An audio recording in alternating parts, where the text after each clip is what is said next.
That's beautiful. Hi guys, welcome back to my channel. For today's video, we have another matcha finds on Amazon. So we have 3 ones here with me today that I recently found on Amazon. The first one is Wako Matcha, and it says that it's first harvest Japanese matcha in this 40-gram bag. So that's the first one. Then we have the brand Emptea. It's funny, they did like a play on words, so it's Emptea. And this is their okumidori cultivar ceremonial grade matcha. This is the second one. And then the third one is Mojo Matcha, which I've actually tried their matcha before, but I think this is a different cultivar.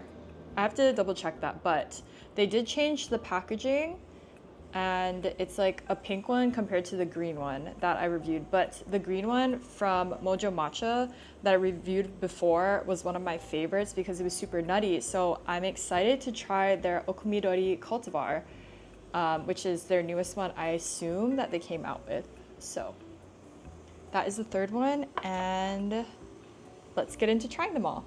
All right, let's try the Wako Matcha first.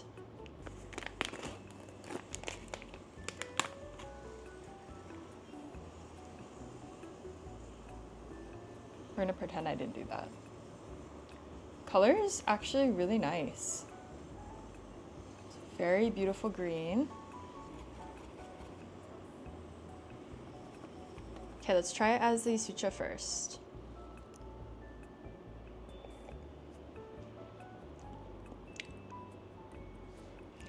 Wait, that's actually really good. This one is a very good staple matcha. I think I would put it in that category of being a very basic and very good matcha for beginners. I think because the notes aren't super overpowering that I'm getting, I get a little bit of bitterness, a little bit of astringency. There's like a nice creaminess to it as the end note, and there's also like a little bit of umami and a little bit of sweetness in there, but none of those notes are very strong. Really good. Let's try it as a latte now. Okay, before we make it into latte, I want to show you guys these cups that I found at Target, which I think were so cool. And I saw it in like the $5, $3 section of Target where everything's a little bit cheaper. And this caught my eye because it's a stackable cup, but it looks like a fish. You can tell like the top is like the fish and the bottom's supposed to be the tail. But it's super cool because you can unstack these and they become cups. Like, that's so cute, right? You just have 4 and they're all different. They have like these different designs on them. But I think that's so cool because also it looks like decoration if you wanted to just like stack them up again.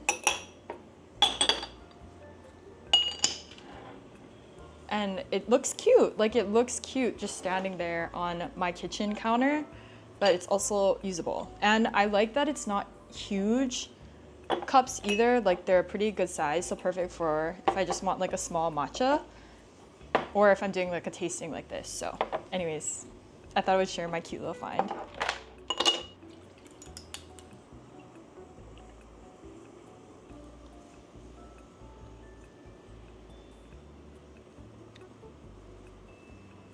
I'm definitely getting a lot more of the umami notes coming through. It's kind of hinting towards being nuttier in the umami category. The bitterness and the astringency also carried through in the latte. I'm getting a little bit more of the astringency taste and mouthfeel compared to as the Yusucha, but I really enjoy this. I think, like I said with the Yusucha, this one is such a good beginner matcha because of the basic notes. And even as a latte, it's still pretty tame, but the matcha flavor is there. Yeah, I'm getting a little bit of toastiness, a little bit of sweetness in it.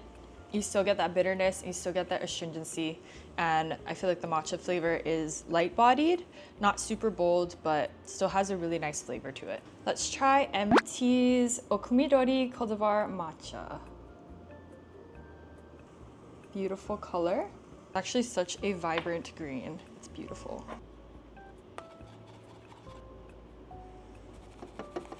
Let's try Azusucha first.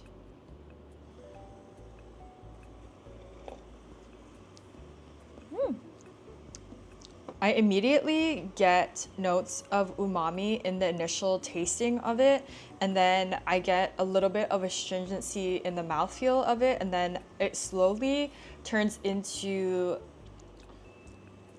like a nuttiness, but like maybe almond. There's like an almond taste to it where it's like the almond skin of it, if you know what I'm talking about. Like it's the skin of the almond. That's kind of what it ends on the note as. So it's a little bit nutty towards the end.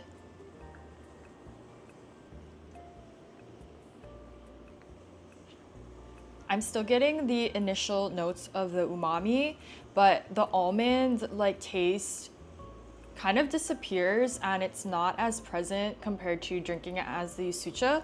It kind of gets a little bit mellowed out and the astringency actually gets enhanced instead. So there's a little bit of a stronger astringency in this as a latte, and it's pretty basic. I would say this one is not super complex.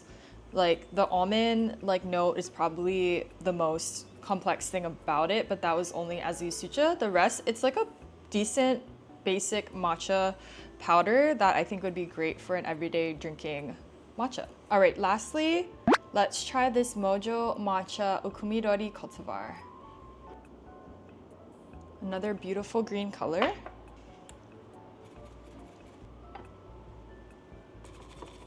Okay, let's try it as sucha.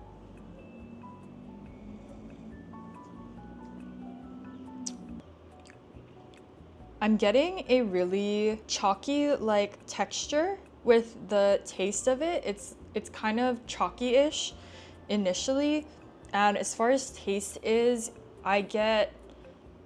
it's pretty sharp. I think that's the best way to describe it. It's a pretty sharp note initially of like the matcha boldness, and then it gets really light, and I got hints of floral notes in it, but not super bold in the floral note. It's just like a very subtle hint of it and then it disappears. But the texture is really interesting. It's pretty chalky, which the other Mojo matcha that they had didn't have any of that texture. And this one isn't nutty at all.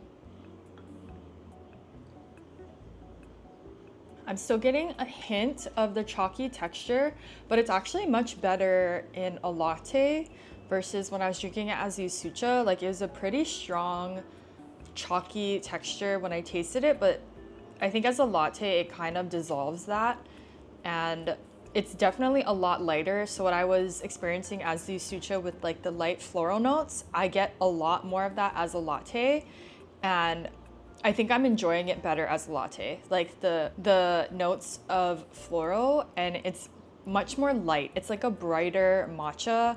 As a latte, you can definitely taste more of those floral notes in it. All right, now that we have tried all three of these matchas, here are my final thoughts and recommendations.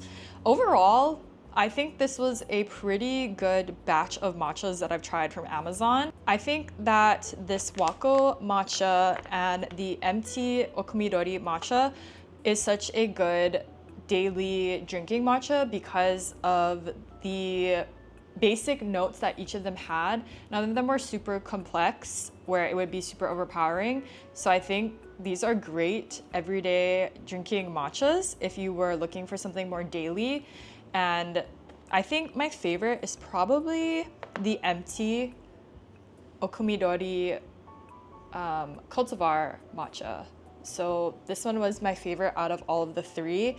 I think just because of the almond-like note that I experienced in it as sucha, and I think that was really fun to get a hint of that. Again, it wasn't super complex in that almond-like note where I would say it's more of like a, you know, like a special matcha where you kind of want to experience it more. I think it's still a great daily drinking matcha because it still has the really basic notes of it, but it's so delicious. And I think I really appreciated the almond like note that I could taste as sucha. So that was definitely my favorite. I think sadly the Mojo Matcha one, I loved their other one that they had, but this one, I think because of the chalky texture, it kind of threw me off, and I didn't really enjoy it that much with that texture in it. I think it was just a little bit too much.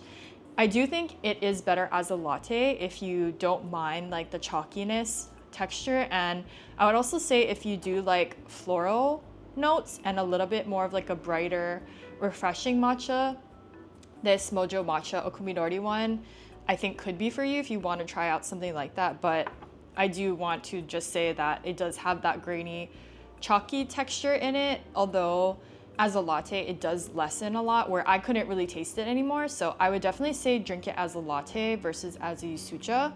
This one I personally just didn't enjoy it as that, but as a latte I think it was pretty decent. But this was probably my least favorite one. So if anything I was saying that you think you're similar to and maybe wouldn't like that, then maybe stay away from this one. But this Wako one and the Emptea one, I would highly, highly recommend. I think the Wako and the Emptea are pretty similar in terms of the basic notes that you can experience in a daily drinking matcha. So it has like a little bit of umami, a little bit of sweetness in there, a little bit of bitterness, astringency. Both of these were not vegetal though, which I appreciate. I'm not typically a vegetal matcha girly, so these both did not have that note in it, but it had all of the other notes that I love. So that is all that I have for this video. I hope you guys enjoyed it, and I will see you guys in the next video. Bye.